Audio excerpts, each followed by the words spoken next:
All right. What's up? Welcome back to the SupaDopeFresh podcast. It's your main man, Bolo Fresh. I'm D Black. And we got your main man from the A, the infamous DJ IQ, the infamous. All them infamous is up in there. We got some things to talk about. Let's do it. Yes, sir. Miss IQ, glad you can join us today. Yeah, most definitely. Have you in here, bro. For sure. You know, appreciate you guys. I'm trying to remember when I first met you. I think I first met you. Was it Rockwell's? But I've been around the scene for a while, and a lot of people I've seen, but we didn't talk, so I didn't know who it was. But I think that's what it was. Bolo and all that. How far do we go back? Yeah, I'm trying to figure out how far y'all go back. Like, do you remember the first time you met? It's not really a moment for me. You know, I've seen everybody around and just slowly, over time, just start chopping it up little by little more and more. There's so much family love with the B-boys, the DJs and stuff. We be at the jam, we just talking. Like, we ain't even do the formal introductions and all. And and they say, you just be like, man, we fam. Right. Forget about how long it's been. I love that about the culture, though. So talk to us a little bit. Tell us about your history, though. Let us know who you are, like where you come from, like. And let's follow your journey through the b-boy world. Cool, yeah. So as I already said, I go by IQ the Infamous. Infamous. Originally, I was born in New York. I've actually been living in Atlanta most of my life now, though. I started breaking over here in Atlanta in high school, but I've always been involved in hip hop since I was a little kid. I've always been listening to music. But the first album my dad gave me was actually a Jizza album. That's a genius. What? Yeah, that's classic. Okay, so, you got that IQ? Okay, we're gonna talk about it in a minute. So yeah, pretty much growing up, I was listening to a lot of hip hop, and actually before I started breaking, I actually started making beats. Okay. So early in high school, I started I downloaded Fruity Loops. Right. From there, I started working on beats for a while, and that started kind of getting me more into the music aspect of things.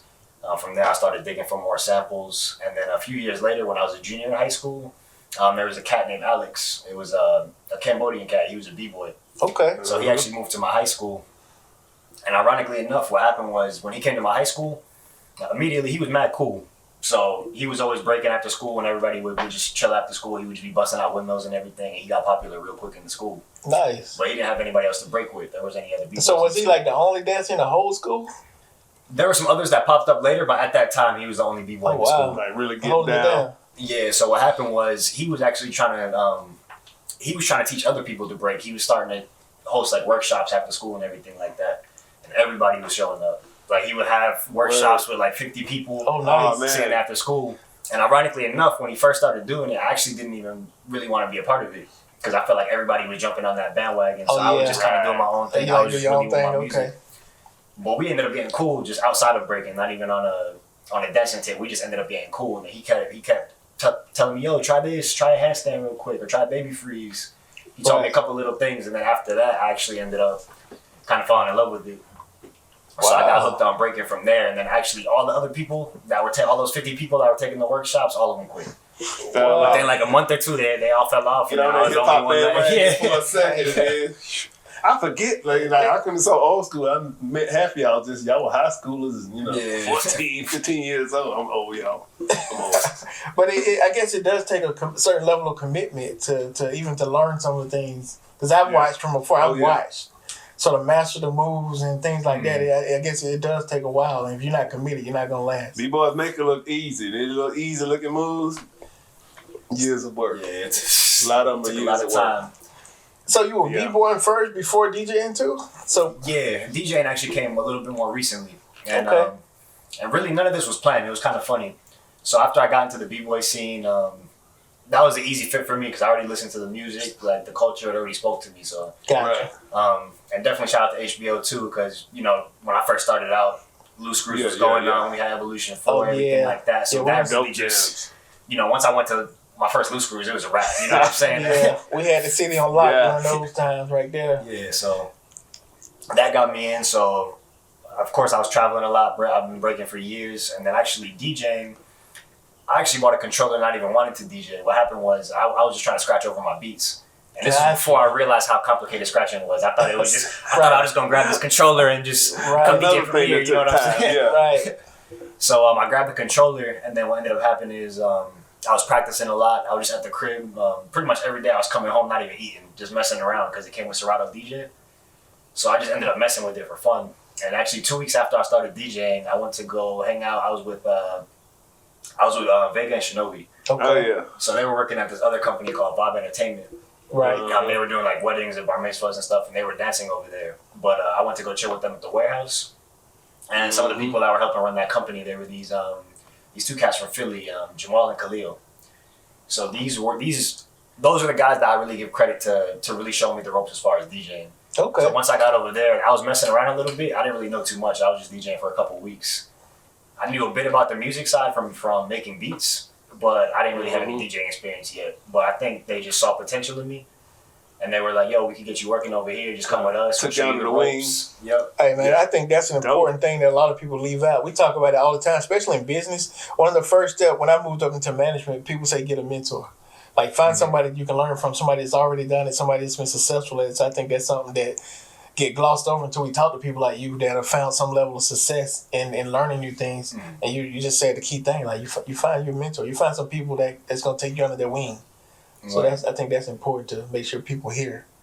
Yeah, I appreciate the real people who don't come in. You know, you hear everybody talking I'm self-made. Ain't nobody made they self. You ain't just no straight I create this. I'm big and bad. You know. You done seen so I appreciate somebody- the real people who just come through and be like, yeah, man, I had a couple people that put me on, took me under the wing, got me going. You know, that's real stuff right there. Yeah, most definitely. For me, I feel like you always got to give that credit where it's due. Right. Yeah. So you was doing mostly parties then? Yeah, at the time when I first started DJing, the thing is that we were doing bar mitzvahs and stuff like that, but whenever we were at the warehouse, it was on 100% hip-hop tip. Because those guys, they actually used to break and pop back in the day, too. Oh, nice. They're really big hip-hop heads. They used to always like DJ, you know, straight vinyl hip-hop parties back then. Oh, dope. Okay. So I had some good mentors for sure. Like they definitely showed me the ropes. And then when we were at the warehouse, we would just set up a cypher, have people on the mic. That's what I wanted to ask you about, because I know there's DJing and then there's DJing at these battles. So you quickly became one of my favorite battle DJs at these events, just because I know how complicated it is when you got these kids battling, and they may do anywhere from 30, because I film a lot, so I know it's going to be between 30 and 60 seconds per round. And if you don't know how to catch those breaks and switch the music up at just the right time, like it can never. Well, the one thing it can never stop. No, so don't if kill it. I don't see something like if the music ever stopped during those battles, it's over. But I've seen you transition from beat to beat, from ultimate like just these beats that make everybody want to dance and battle, but the two people on the floor and they just going back and forth. So it's like, how did you get that experience to know, like, just how to time that, like, your mixes for battling? For me, I mean, I think I learned all of that really just more on the b-boy side than even on the DJ side. Okay. Just going, from dancing. Oh yeah, I forget about it. Yeah, coming from you got all that to know. Look, I so just mess them up. Yeah, after traveling a lot, you know, I've been to a lot of events. I've been to a lot of events with a lot of different DJs. I've had things that I liked, things that I didn't like. So I feel like even before I got into DJing, I already was taking notes subconsciously. So definitely, I mean, it still took a lot of practice, because when people are in a battle, there's a little bit of a guesswork kind of when you're switching songs. It really sometimes, is. Especially if you got a cat that they go up and down a lot, you can't really tell when the set is going to end. Right. Sometimes you miss that moment. You think they're about to switch. Maybe you drop the next song and they actually just hit the floor already. Yeah. Or maybe you miss that moment. You don't think they're going to end their set and they just end randomly. The next person starts. So I'll try to give some warning scratches or something to let them know it's coming. Or you got to kind of freestyle with the moment. But that's our job to listen to you. A lot of people always think the DJ's supposed to be. We talk about that a lot. You got to listen, but it's really the b-boy job. We say listen to the DJ, because you're supposed to be riding. We talk about that a lot. You got a lot of b-boys. We talk like they don't listen to the beat. Like if you got your ears trained, like it's almost like you got to be able to dance. You can't make eye contact with the DJ, so you got to use your ears and your heart, and you got to feel that rhythm. And I think that's a challenge for some people. So you're perfectly right. Like I don't even want to put that on the DJ. I want to put that on the people on the floor. Like follow the beat. You think that's maybe some of the better DJs that came from being b-boys, so it's kind of already in their head. You think that's kind of a thing? I think that definitely plays a big factor, because at the end of the day, I mean, you know, before you come into the breaking scene, most people don't even know what to expect from an event. Right. So when they see battles, if you haven't been there, if you haven't, you know, really participated in it, or at least been around that culture, it's going to be harder for you to really be able to dive in and pick that up. Yeah, let's not gloss over the fact that you still out there giving it to him on the floor. Like, let's not gloss over that. Like, we ain't talking about somebody that stopped b-boying to DJ. He's still doing both. We just kind of chopping it up on where he come from right now and how he started. But what about your name? Like, were they calling you IQ way back in high school, or did you go through a series of names before you got to IQ? I had a couple. Yeah, I had a couple on the way. When I first started, I was starting under the same guy from my high school. And at first, actually, my first name that I went by was J Rhythm. Okay. But it wasn't. This was just like something I just kind of made up at the moment. Right. I never really felt like I had a proper name, but it was just I was just kind of rolling with it for the time being. So I was going by J Rhythm for a couple of years, and then actually the person who gave me the name IQ was actually Dark Knight. Okay. MJ. Oh yeah, right, yeah, right. Okay, that's cool stuff. He's probably MJ. the first, that's first family. b-boy to actually give me a couple tips and stuff for the event too. Small world, huh? That's my boy. Shout out to Dark Knight. He doing his Shout out thing. to Dark Knight. So with that being said, I was kicking over at his spot. He was staying. He was in Atlanta at the time. Now he's back over in Tennessee. Yeah. Right. I was chopping it up with him a lot. I think he already knew about the J Rhythm, that it wasn't really, that was just kind of something I threw. Right. And I think, and then one day we were chilling and he just had a moment. He had a light bulb moment. He was like, "I got your name." It was just like that. He's like, "Yo, yeah, IQ." And then from that point on, I just rolled with it. It don't get no better than getting it from an OG. The funny thing is, that's all I knew. So it was a point we was working on an event together. I think one of the Unlimited Breaks or Breaks Unlimited events, and I couldn't find you on social media because I kept looking up IQ. You know what I'm saying? And I think you had like your Jonathan IQ Blair, like you had, and that's how I found you. But it just show how strong that name became for you because it's all I knew. Like I had no other way to find you. This funny when some of us people is like some of us don't I don't know a cat's his real name. I'm talking about I didn't know somebody for 10 years. I might have knew him for 10 years and I knew his real name. Nah, bro, I tell you, get that cool name. You just roll. I couldn't find it, bro, nowhere. That's because I didn't know his name. I just kept searching IQ, man. It got to be out there somewhere. That's breaking though. Like you enter somebody's house, you only know that their b-boy name and that's it. Right. I mean, of course, like the people you're real cool with, but I mean, there's definitely people. You come up to the house, hey man, what IQ at? And their cousin be there. Who? Jonathan. Like, I don't know. Who? You sure you at the right house? But I love it though. Because I'm into branding, so I love when someone is well branded as a person. Right. And you can see that with you. Like I said, it's no coincidence that you're here on this show. We came looking for you just because your brand became. Man, I'm seeing you in Puerto Rico, and like I'm seeing you travel, and that's big for us to see. Talk to people that has experience outside of the Atlanta market. How important that is to you to just get outside of your city. For me, very important. I mean, from earlier on, even when I was a lot younger in the game and everything. I mean, I was always trying to travel, whether I was hopping on Greyhounds or whatever I had to do. Right. Put together a little $30 and just figure it out. Right. So I was really trying to travel a lot as much as I could. And then I think, to me, as far as on the breaking tip when I'm traveling, there's the b-boy side of it where I like to be able to go to a new scene. I like that feeling of hopping in the cypher and nobody knows you. You get to set that fresh expectation. Right. You know what I'm saying? I can see that. And I like to exchange with people. If I'm in a cypher battle with somebody, to me it's more fun if I don't know what they have. Right. If somebody I already know, it's kind of like, it's still fun. That's you kind of know what's going to happen. That's one of the questions that came up in the Honey Rockwood interview because they traveled overseas and things like that. And it was like, how does it feel going into a new city in a cypher and you don't know what skills you're about to match up against? You don't know if this person's about to murder you because they're the best dancer in their area or if they're somebody just up and coming. You don't know where you fall. So I just imagine they got to take a certain level of guts. It's that excitement, though, man. This is like you got the whole city. You got the A on your back. Like I don't know if you're taking some of our HBO crew trips in the van. Unfortunately not. Yo, that's one of the things I missed out on. Fuckers, man. Yeah. That lets you know how young. So how does that feel though to be in a new city like that and then you representing? A lot of times, sometimes you be by yourself, like and you just got to give them what you got. It's dope for me because I feel like that pressure. It just to me it brings the best b-boy out of me. Right. And especially the times I am alone, I do feel like not to say like I'm the top cat in Atlanta or anything like that, but I do feel at that moment like I do have like I am representing. You got to be though at that point. It's you. It's a responsibility at that point. You got to represent because that's all they know. This cat is from Atlanta, so if he whack, Atlanta's whack. Exactly. So I always try to come correct with that, just to, for sure. Got you. Ooh, yeah. I can definitely. Yeah, I can definitely feel that though. But yeah, that's something that we noticed. Just your travel and just being able to go out and represent for hip hop everywhere you go. And multiple elements, That's that you just caught me off guard today because I didn't know you produce as well. So you're covering multiple elements in hip hop. I'm talking about the music.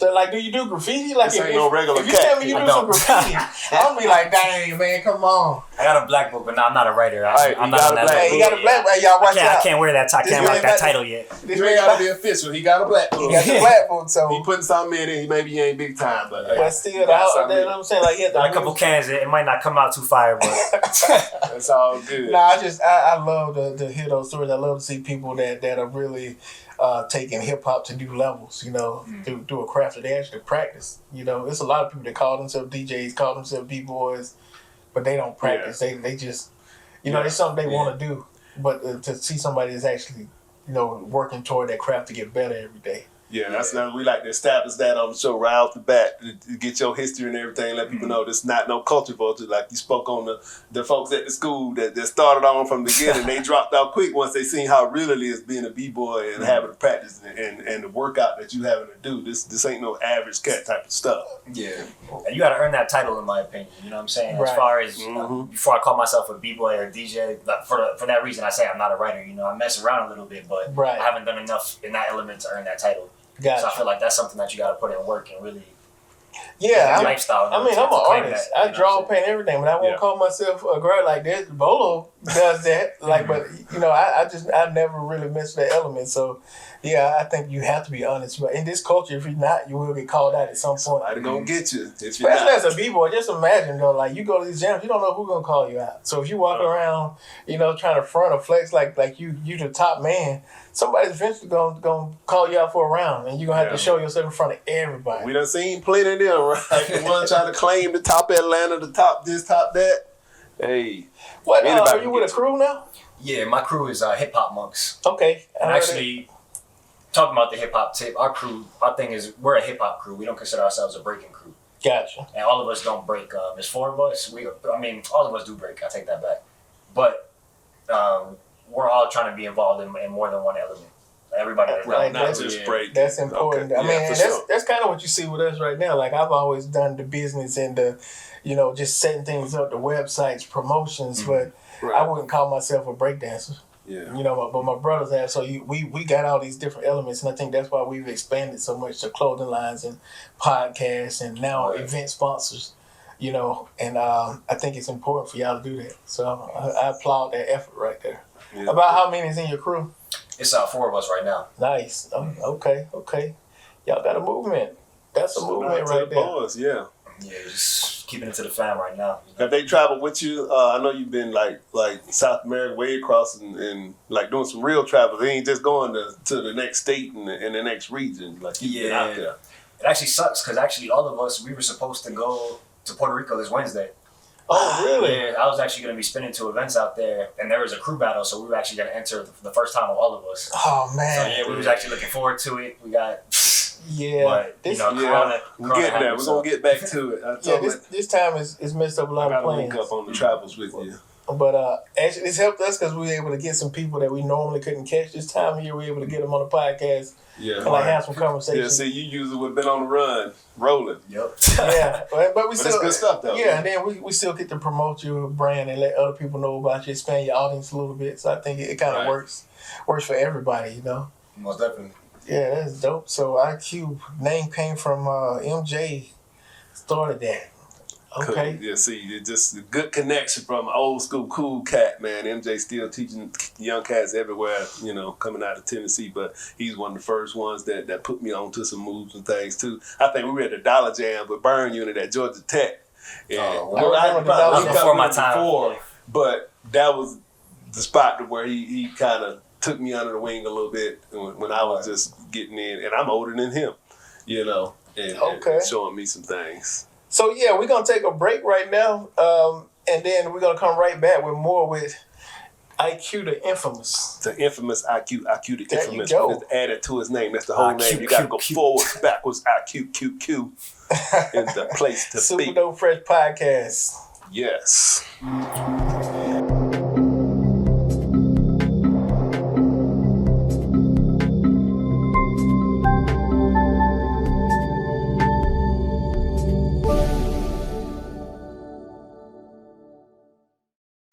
Welcome back to the SupaDopeFresh podcast. Welcome back. Bolo Fresh here.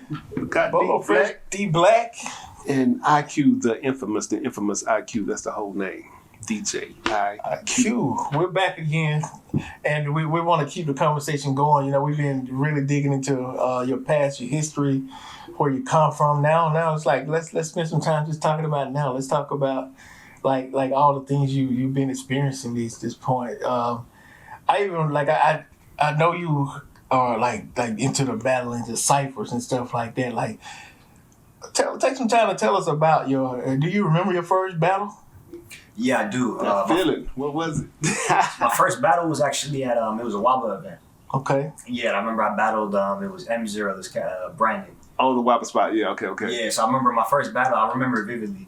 So the first battle, I actually won my first battle. Okay. The first one I came out, and I came out fully geared up. I had the beanie, elbow pads, knee pads, everything. But I came out, I mean, it was pretty decent for my first battle being a year, and it was pretty decent. Okay. The thing is, after winning that battle, my second battle was against Fathom. Oh. And I didn't know Fathom was at the time. Shout out to RZA from the Ashes. Yeah. But I mean, that was one of the top cats at the time, as far as I know. So I didn't know who he was. This was my first jam. My first year of breaking, I didn't even know that Atlanta had a scene. And so some of my friends from my high school eventually ended up uploading some footage from the jam. I think it might have been an HBO jam. I'm not even sure what jam it was.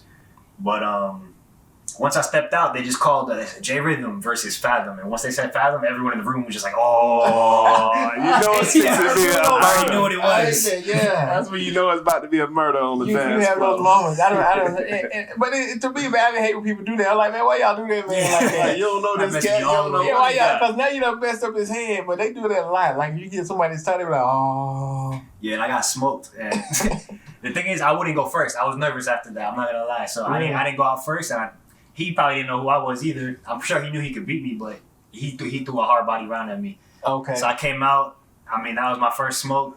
Appreciate that, Fathom. I was just talking to I forgot who it was, but I was just talking to somebody the other day. We were talking about you can't become dope without getting smoked. Oh yeah, like that's a part of the formula. Yeah, it's part of it. That's in anything. Man. You learn from failures, you know, and that's why a lot of people say fail fast and fail forward, you know, because it's part of the process. Right. And really, as far as on the battle tip, how I got more comfortable, my rule to myself has always been, I don't want to try to hop in ciphers where it's way out of my class, where I'm just a disruption to the cipher at that point. Gotcha. But I always try to make sure that I put myself in a cipher where I feel like I'm on the bottom half of the skill level. Okay. And I always try to put myself in an uncomfortable situation because I feel like that's really where you're gonna grow. Yeah, stay uncomfortable. Keep learning. I can definitely see that. I feel you. And early on too, like traveling definitely helped a lot. Like for example, even here locally, like after going to a jam like UO4, for example, and you go back to that was an Atlanta jam, but that wasn't a local jam. You know? Yeah, that was we had people from all over worldwide. the world. Yeah, but after going to something like that, and then you come back to a local jam, then you hop back in the regular cipher. You're not even sweating it no more because you were just right. You know what level you were at. I was about to say you just went from having somebody in Japan that probably don't even speak English good. Yeah. You got to battle them, and now you back with your boys. Like, okay, let's go. Yeah. So when you traveling like that though, you're able to come back and bring up your crew, your little spot, your scene on up to that next level with your experiences that you had. That's right, because you get to share a lot of the things you learn. Mm-hmm. So what you like better, like battling or ciphering? To me, ciphering. 100%, yeah. I like battling, though. I mean, I do have fun battling. I'm not going to say I don't like to battle, but to me, the cipher is 100% where it's at. Yeah, you seem like you always been, like, laid back to me, so it's even hard for me to imagine, like, when you get in battle mode, like, are you mad at that point, or are you just really, like, more competitive, like, I'm still cool, but I'm about to eat you up type thing? Yeah, it's definitely the second one, yeah. I still keep my cool. Right. Like, I'm not yelling nothing crazy. I'm not talking anything. I'm just I'm just in my zone. Does it feel like it's more of a free exchange with the ciphers? I'm kind of like that sometimes with cipher. Like I'm sparring with a kung fu master, but we're not going out for the kill, but we still exchange. Well, I mean, it just depends on the situation too. Because I mean, there's certain battles that we start talking a little bit, it gets heated, and then you got to get these rounds. So it's a little bit of both. But I mean, to me, I like that cipher energy because in a battle, to me, it's a little bit easier to go step in a battle. Somebody's gonna call your name, you come out. you know you're gonna do your one round and it's over. Right. In a cypher, you know, you don't know what's gonna happen. You don't know who coming. You know in, it's gonna get real. You don't know you're just gonna just have a friendly exchange. Like at the end of the day, anything can go down. So right. I think that's dope. I definitely think it's dope that you got these experiences as a b-boy, and then as a DJ, you know, you get to kind of bring those experiences over into the DJ world. You know, so I definitely think that strengthens your ability. You know, right? Because we talked about the DJing a lot. Like even I think what we were talking about with the break was just when you have a setup, like when things go wrong. Like has there been a moment that you like that something went wrong, you had to improvise at the last minute? Man, there's been a lot of moments like that. Like which one do you remember? One I can think of, actually the first Breaks Unlimited we did. Speaking of equipment and stuff, we actually went over there and I had everything down packed, we set up, and actually my microphone broke that day. The wireless microphone we had broke. And we were trying to figure it out. It was still early in the jam. The battles were going to happen in like another 30 minutes, and we were just trying to scramble and trying to figure out what we could do about it. And we actually just got lucky that time because we were at the relapse. Gotcha. And it turned out there was just like a wired mic. I think probably Just DJ ran around. Had three of them laying in the back. Found something, yeah. We found a mic, made it happen, but yeah. and that's the very next day I bought 2 mics. Stay ready after that, huh? Yeah, you stay ready. You gotta get ready. Yeah, I try to double up on every single wire, anything I have. I try to double up on all my stuff because, it's technology. You never know if something could fail. Right. What's your favorite event that you've ever DJ'd? Like if you can remember one in particular. My favorite event that I DJ'd, I would probably say probably the Puerto Rico Jam. It was Don't Get It Twisted. Okay. That's actually the same one I was supposed to be DJing next weekend. Yeah, I seen some footage. But that was definitely a dope experience for me because that was probably the biggest event I've DJ'd, I would say. On top of that, it was a whole different type of energy. I mean, I was sharing. For one, the event is in all Spanish. You know what I'm saying? I speak Spanish. It's not my first language though, but it was just a completely different vibe. It was like a very international event. We had heads from everywhere. I mean, like Ken Swift was one of the judges at the event. Oh, nice. Yeah. You know what I'm saying? We had like a bunch of different cats over there. So it was dope. Really, shout out to the homies from Stylistic Tribe having me out for that. I love Stylistic Tribe. Yeah. Yeah. So they actually brought me out for that event.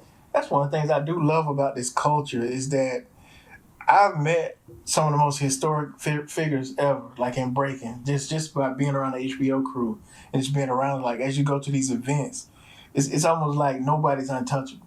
Like all your favorite dancers, you're gonna run into, if you do this long enough, you're gonna run into one of your favorite dancers. Some Stylistic Tribe stayed with us at Evo, at Zap's house. Oh, you know? Yeah. I don't speak a lick of Spanglish or nothing. And got the Brown brothers up in there, we chilling, having fun. Got the Japanese crew at my house. Word. It's that vibe. What do you think about that vibe like that? You meet a lot of folks with the travels and even with language barriers and stuff. How's that? Yeah, it's dope. It's always love. I feel like in the b-boy scene, like even some of my family, that's they see me and they're like, damn, y'all would really be looking out for each other. Right. Because at the end of the day, I mean, I feel like they're like how you guys just said that you could really meet everybody. Like nobody's off limits. There's not too many scenes like that. Like me as a producer, I'm not just gonna be in my house making beats and run into Alchemist one day. But think about it. Like you think about basketball. You can play high school, college your whole life. You're never gonna just walk into a court and there go Michael Jordan standing right beside you like, "What's up, man? I play ball too." You know what I'm saying? So in all these other cultures, but in b-boy, like it's something about sit on the couch with Kenny Swift, it's something about hip hop. It connects people at a level where everybody relates to each other, and even like I was thinking, one of your points is the language barrier. Like that's been one of my fears with travel. I haven't traveled more than both of you had. Italy don't know nothing. Like I have a fear of the language barrier, but now I think like how do you deal with it when you go to places where you don't necessarily fully understand the language? Like what's that transition like? I think it's easier nowadays. I'll say that just because of technology and everything. Right. It makes it a lot easier. I kind of had that same type of fear because at first I never really traveled too much by myself. Gotcha. Well, I did it within the U.S. Right. I never left the country by myself for a while. And then what happened is I ended up going to Korea one time to link up with one of my homies out there. Ended up going to an event and stuff. But he actually ended up having to work a lot. So there were certain periods that I was spending kind of by myself over there in Korea. Deep in Korea with it. Yeah, so with no language. I was making it happen. It was hard. I'm not gonna front. I was making it happen. There was one night I ended up having to actually drive back. I don't even know if I was supposed to be able to drive over there. Right. I'm trying to read Korean street signs stuff. Oh. That's a challenge right there. Yeah. Like, how that work out for you? You made it back okay, or? Yeah, we made it barely. I almost got stuck out there, to be honest. I almost missed my flight coming back. Just kicking it with everybody on the last night. But no, I think with technology and everything, I think it's a lot easier now. Because, I mean, you can jump on Google Maps from whatever country you're in, and you can figure out where it is you need to go at the end of the day. You find something. Right. You're going to have some barriers. I mean, there was one time when I was in Korea, I got stuck. I talked to like 30 different people trying to figure out where I was at. Right. I finally found one person that spoke English, and he was Japanese. Okay. So he didn't know where he was at either. So it's kind of fun. That's a fun challenge, and then and once you do catch a couple cats that b-boy or DJ something, you're gonna link up and you're gonna get that vibe though. You're gonna get the good vibe. But with the scene, I feel like once you get plugged into the scene, at that point, you're good. No matter where you at, you got somebody. For the most part, you know what? That's like a theme on every show I've heard that once you're plugged into this, you can travel anywhere. And as long as somebody is on that same vibe, you got somewhere to stay. You got somebody that's going to make sure you don't go hungry, or they're going to help you in some way. And I think that's beautiful about the culture. I don't think it's spoke of enough. We hear so much about the negative sides of everything. Yeah, that's true. But in this right here, man, there's an element in it that's beautiful, where people actually work together and support each other no matter what race you are. It's almost like this industry is so diverse that race is not a huge issue. Crosses all. I'm sure there's racism and everything, but in this, like, it's definitely not the top thing going on. You can get around it. Yeah, into the negative, it'll take you around the negative. It's just too diverse. It's too diverse. And I mean, no matter what scene you're part of, no matter how positive it is, there's going to be some level of toxicity, of toxicness that exists within it. But at the same time, it's always been I've seen just mad love from the b-boy scene, traveling and everything like that. Okay. So. Yeah. Oh, you got shout out to Mad Cloud. I just noticed the T-shirt. Even like you wearing a Mad Cloud SupaDopeFresh T-shirt, my man. Because it's family, like Mad Cloud. Somebody gonna see it, and they that's a b-boy right there, and then instant good vibes. Just something that simple, I actually met a lot of writers just rocking this sweater. Yeah. Oh yeah. Yeah, because everybody already knows Mad Cloud. Get connected to a whole other side of hip hop scene just from wearing one shirt. Crazy, huh? Yeah, man, I think that's definitely beautiful how hip-hop allows us to just go anywhere and kind of blend in and be a part of these cultures and learn from other people. Yeah. So, I think... Yeah. It's dope. Actually, I went out one time to Spain for this event. They had this event called Son Quince out there. Okay. It's like one of the top events in Barcelona. And literally, I didn't know anybody over there. The only person that pretty much I knew that was going to be over there was Stripes. Gotcha. And then, but I showed up. I ended up going to practice the first day I got there, and I was out that same night till like 3 a.m, kicking it with some of the different cats. Oh, really? Yeah, I just showed up to practice, and then I with some people. They took me to the event. They got like an after spot they go to over there, and then from there, I just ended up chopping it up with everybody, and I got my people out there. Right. It's crazy too, because like you said, that's something important too. Once you embed yourself into these communities, it's almost like now you got a pass. So now you can go to all these different places you've already been. You kind of build this network around it.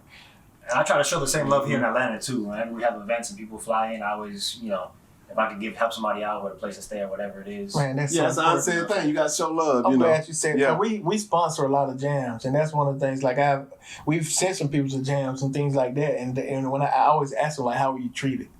Did they give you some entertainment? Because it may be like 8 hours until the event. Did they provide you somewhere to stay, somewhere to hang out, feed you? But because I know that's something. Yeah, that's the thing we gonna do down here. Yeah, if you come to Atlanta for an event, if you haven't found out where to stay yet, or you don't know what you want to call us, if the event start at 4 and you get here at 8 a.m, hey, let's go pick you up. Like, we'll come get you. Word. But I always ask people about that, like how are you treated. I think that's important. So it's good to see that you try to make sure that you provide that for other b-boys and b-girls. And I think after traveling too, it kind of made me stop looking at going to an event as me just going to an event. Like, to me, you're visiting that city, you can see the culture of that place, whatever it is. Right. So I try to show people that if they come to Atlanta, if I have the time and if I can do that. I think it's I try to show them the city. Yeah. And it'd be the small stuff we don't realize. Like what's your favorite place to eat at? Like, people you know what I'm these saying? things. What do you shop at? Like, if you just take people, show them a day in the life for you, it'll be an experience they always remember. Yeah. And but to you, it's just every day because it's what you do already. Well, I think that's important. That's commendable too. Like, you're a solid dude though. That's something I'm learning. I'm glad we got a chance to sit down with you. A solid dude. It was good morals, integrity, and everything you bring to the game. So I definitely can see that, man. You give off that vibe. Appreciate that. Yeah, we got to do more work together too. That's something I want to see. Like, definitely. I'm glad you mentioned the Breaks Unlimited projects you're doing. Like, what are you working on? How many of those you've done then? Like, I see stuff pop up here and there. Yeah, right now, as far as the Breaks Unlimited mixes, we got 2 mixes out. Definitely shout out to Mighty Paul. Actually, he was the one that actually came up with the name. Right, that's right. Breaks Unlimited. HBO. Yeah, also HBO. So, so me and Paul, I mean, we started collabing on the Breaks Unlimited thing a while back. It's already been a few years.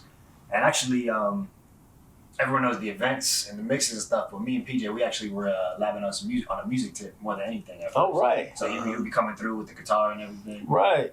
You know, I mean, he play everything now. Yeah, I mean, he's an artist, you know. So yeah.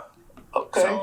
So me and him, we linked up on a music tip, and then we started getting together on the events and everything like that. So definitely post Corona, we'll be back on that. Right. So where can people hear the Breaks Unlimited mixes now? Is it Facebook, YouTube, Instagram? Like where are they usually posted at? Yeah, I post everything. I have everything posted a few places. I would say the main thing is to check out my my SoundCloud, IQ the Infamous. IQ the Infamous? IQ the Infamous. Okay.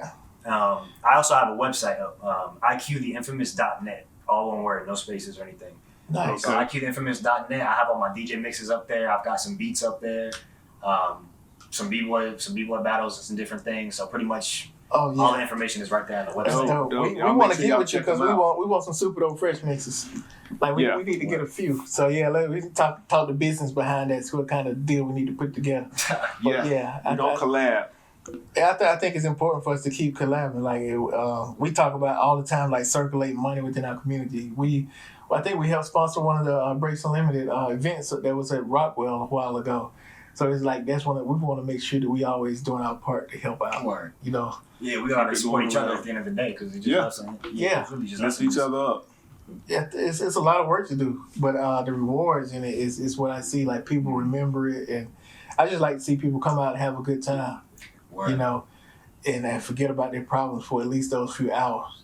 You know, I think that's especially with what's going on now. Yeah, I mean, I'm already trying to think about that right now because I know that everybody's gonna be itching and ready to get back into the scene. Yeah, when we get that first one, ooh, it's gonna be so dope. I'm not gonna rush it too much, I don't want to be the event that gets everybody sick either. Right, But, right. You gotta test the water, see what's out there. But I think you're doing the right thing, just putting your mixes out, and making sure that you still providing content. Gotta keep grinding. Even with coming to be on this show. Like that's you saying, look, I'm still here. I'm still relevant. I'm still putting out content. I'm not going anywhere. So I think this is important though. So I appreciate you again for just being willing to do that. Yeah, most definitely. Yeah. Nice little. Amazing people. I'm always trying to find a new mixtape every time I get down. I don't want to keep running through the same thing. So I'm just trying to put some stuff out there. Right. I know a lot of people probably real unmotivated right now too. Right. Not everybody, but. I can't wait to hear some of the tracks. You produce. It's like, man, I'm gonna hear some beats now. Like, man, I'm gonna get down in the basement with B-Boy Shake. We're gonna throw down, get Rizzo over here. Yeah, we all have a little fun. We got MCs and stuff like that. Like we doing projects. I'm working on a project now, so it's like we always look for production that I look for stuff that sounds different. Like I don't like sounding like anything that's out. So that's why it takes me so long to release a project because it's like I want to sound like me. Yeah, but I mean, that's that quality though. You got to put out, right. You got to put out something quality if you're gonna put it out. Right. Want something to last. Every time, we creating content that's supposed to be here for a while, so it's no use just going out just dumping stuff out every week, every month. You're putting out another song after a while, it gets watered down. Yeah, for me, like even if nobody listens to it, I still want to have that quality control gate. Even if I put something out that got 2 views, I want to be able to look at it myself and know that, that's it's what I expect. It's authentic, and it's gonna pick up and it'll last though. Exactly. And it's not like just jumping on the next trend and doing something right quick and then it's like So did we get all y'all? I know we're wrapping up here. Did we get all your like where you at on Instagram or you on Twitter and like let people know where they can find you? Yeah, we got to catch you. Yeah, I'll say the easiest thing to start off is really the website because I have links out to my Instagram, to all my different social media from right there, from IQtheinfamous.net. But you can also find me on Instagram as well. Same thing, just IQ the Infamous. Nice. Same tag across all my social media. Yeah, y'all make sure y'all plug IQ the Infamous. Catch your brother out there, man. We appreciate you, IQtheinfamous.net. man. IQtheinfamous.net. Young brother still doing it big on the hip hop scene. From ATL all around the world, really. Repping Yes, hard. sir.